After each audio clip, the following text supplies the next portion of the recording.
आइए श्री राम कथा की ओर चलते हैं। जनक महाराज अपने हाथों से बरातियों को आसन दे रहे हैं और हाथ जोड़ करके बैठने के लिए बरातियों से कह रहे हैं।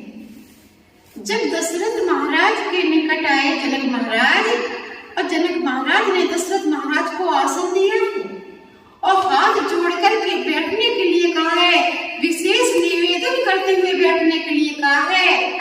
ये देख करके दशरथ महाराज के नेत्र सजल हो गए। दशरथ महाराज ने कहा कि मित्र, ये क्या कर रहे हो? जनक महाराज ने कहा कि मैं बेटी वाला हूँ और बेटी वाला छोटा होता है बेटी वाले से। दशरथ महाराज ने कहा, कौन कहता बेटी वाला छोटा होता है?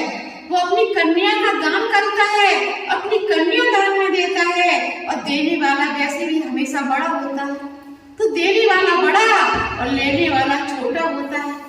कहा कि मित्र, तुम बड़े हो तो अपनी कन्या दान में दे रहे हैं मुझे, और मैं ले रहा हूँ, मैं छोटा हूँ, क्योंकि देने वाले का हाथ ऊपर और लेने वाले का हाथ नीचे, तो इसलिए मैं छोटा हूँ और तुम बेटी वाले हो, अपने कलेजे का टुकड़ा दे रहे हो, तुम बड़े हो।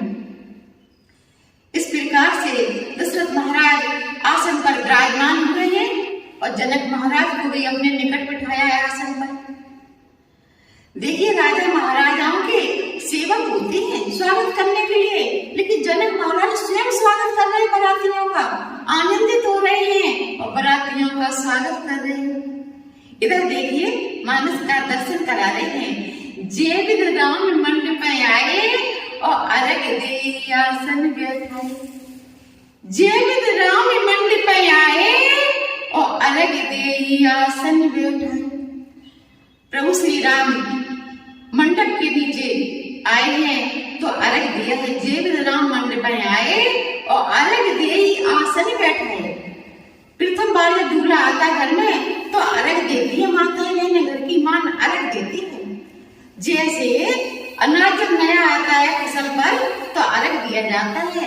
जैसे भैया भदैया लेकर जब आता है तो कोई मां अर्घ देती है। इसी प्रकार से जब दूल्हा पहली बार मंडप के नीचे आता है तो मां घर की अर्घ देती है। तो अर्घ दिया है, आसन पर बिठाया है आदर पूर्वक, और तीनों जो भाई है साथ में भरत लक्ष्मण शत्रुघ्न, उनको भी आसन पर बिठाया है।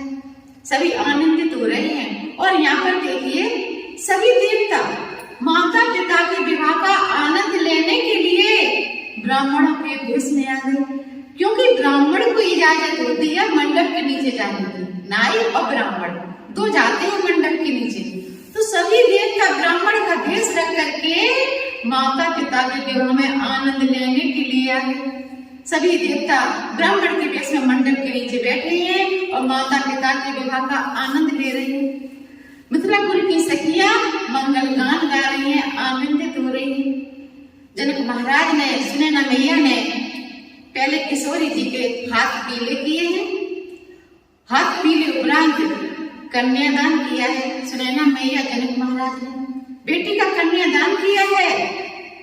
विवाह हो रहा है और मंगल गान गा रही है मिथिलापुर की सखियां। इधर देखिए, तीनों बेटियों के भी हाथ पीले उसी मंडप के नीचे किए। कन्यादान किया जनक महाराज, सुनैना मैया ने। 4 पुत्रियों का विवाह हो रहा है। पहले राम का विवाह हो रहा है।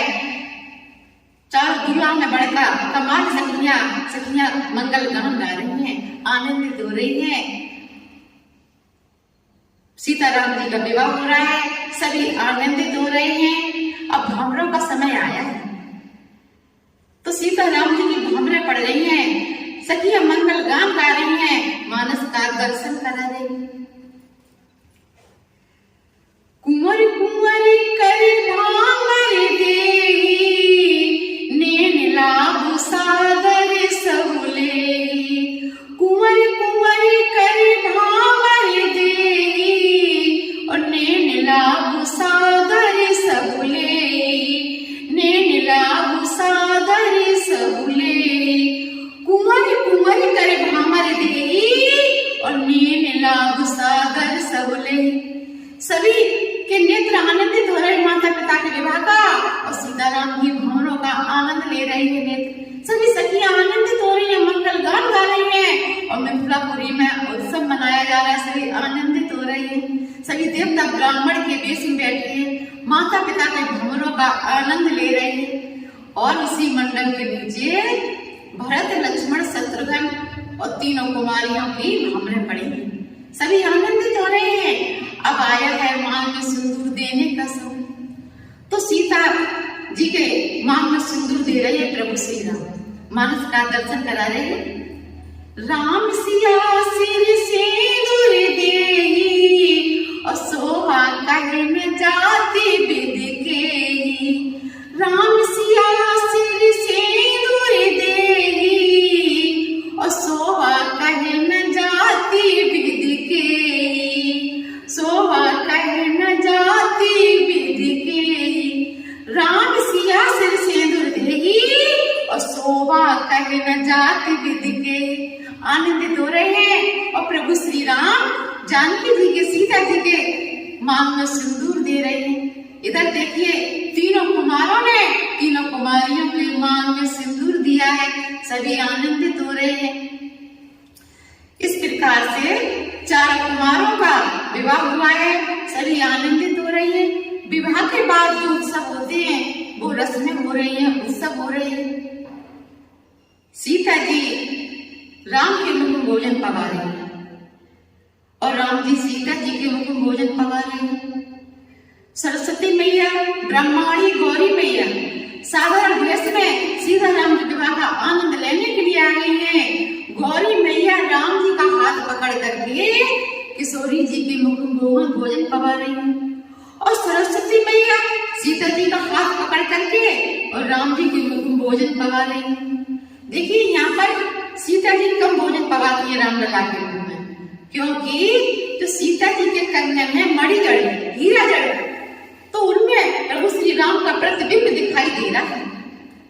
तो जैसे हाथ ऊपर करती है प्रतिबिंब नेत्रों से ओझल हो जाता है, इसलिए सीता जी कम भोजन पका रहे हैं क्योंकि प्रभु श्री राम का प्रतिबिंब नेत्रों से ओझल न हो जाए। इस प्रकार से रस्में निभाई जा रही हैं और तीनों कुमारियां तीनों कुमारों के मुख में भोजन पका रही हैं, आनंदित हो रही हैं। मिथिलापुर की सखियां हास्य परिहास कर रही हैं, लक्ष्मण जी कहाँ चूकने वाले। मिथिलापुर की सखियां कह रही हैं कि अवधपुरी की सखियां खीर पा करके पुत्रों को जन्म देती हैं। तो लक्ष्मण जी भी कह रहे हैं हास्य परिहास में कि जनकपुरी में तो बेटियां पृथ्वी से पैदा होती हैं। ऐसे एक दूसरे से हास्य परिहास चल रहा है, सभी आनंदित हो रहे हैं। और जैसे ही दशरथ महाराज जाने के लिए कहते हैं तो जनक महाराज हाथ जोड़ करके रोक लेते हैं। जनक महाराज हाथ जोड़ करके दशरथ महाराज को रोक लेते हैं, सभी आनंदित हो रहे हैं। इस प्रकार से धीरे धीरे समय बीतता जा रहा है और दिनों दिन मिथिलापुरी का आनंद बढ़ता चला जा रहा है। एक देखिए हमारा आनंद, हमारे यहाँ कोई आता है तो पहले दिन हम कितने आनंदित होते हैं और दूसरे दिन उससे कम आनंदित होते हैं। धीरे धीरे 2-4 दिन में आनंद समाप्त हो जाता है और मन में विचार करने लगते हैं कि कब ये जाए यहाँ से।